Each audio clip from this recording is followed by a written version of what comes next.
कृपा से तोहर अंगना खिलतौगे भोले बाबा के कृपा से तोहर गोदिया खिलतौगे। सावन में जल चढ़े में सुनर कन्या मिलतो रे।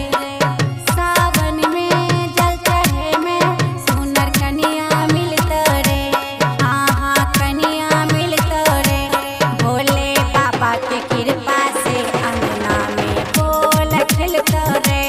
भोले बाबा के कृपा से अंगना में फूल खिलतो रे।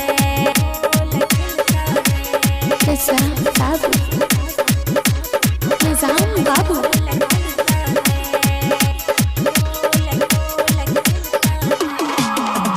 गंधराइन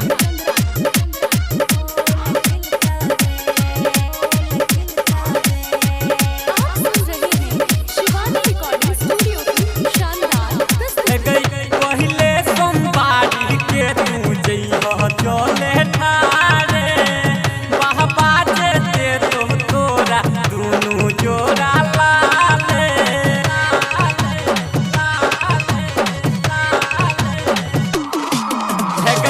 पहले सोमवारी के तू जइह चले ठारे बाबा जे तो तोरा दुनू जोड़ा लाले।